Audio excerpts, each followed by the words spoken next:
Brianna Bedaines, Managing Director of Communications and Policy for Drive Ohio. A barrier right now for a lot of electric vehicle drivers is the lack of charging stations. So a lot of the charging is done at home. They do most of their charging overnight. But if they want to travel long distance or travel to other states, there's really a lack of that infrastructure to enable that travel. So it creates something called range anxiety, which is anxiety when you see your battery getting low and you don't know when you're going to be able to charge up next. The National Electric Vehicle Infrastructure, or NEVI program, intends to implement electric vehicle charging stations every 50 miles on key corridors throughout the state to increase that long distance travel possibilities for EV drivers.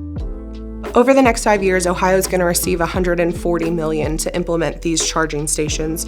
So we've already done the first round of procurement where we've gone out and requested proposals from companies that want to install and operate these charging stations in Ohio. The first round focused on interstates, and the next round will shift more towards state and U.S. routes. Ohio was actually the first state to put out an RFP, or a request for proposals, to get those companies to come in. We got an overwhelming response rate. We got 300 proposals for the 30 interstate sites that we put out for bid. It's really all hands on deck. We have several consultants helping us out, and we hired this great new project manager, Santos Ramos, who is an EV driver himself, so he offers a great perspective to the program and what EV drivers really want and need when we're implementing these stations. We just got to the charging station, so I'm just open up my Electrify America app, pick the station, making sure there's availability, which there is plenty. I'll be using a DC fast charger, direct current. So the difference between that and a level 2 or level 1, which is what you would charge at home with or at work, is we're using direct current on this bad boy instead of alternating current. To be able to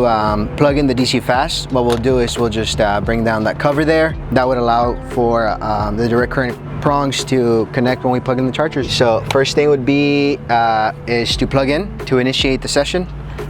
We'll just go ahead, plug that in there. I got to the charging station with about 100 miles of range. Plugging it in says that it'll take about 35 minutes before we reach 80% completion on the charge. Oh, what are you gonna do with your 35 minutes? I don't know, I probably should have brought a book. The cool thing is it's completely safe to turn on my car while it's charging, so just like your phone would be, and I would just chill in the car and wait. This is going to be a huge year for us here at Drive Ohio. We are going to be working on electric vehicle infrastructure for years to come, but hopefully the next time we talk to you, we will be breaking ground for the first NEVI station in the nation.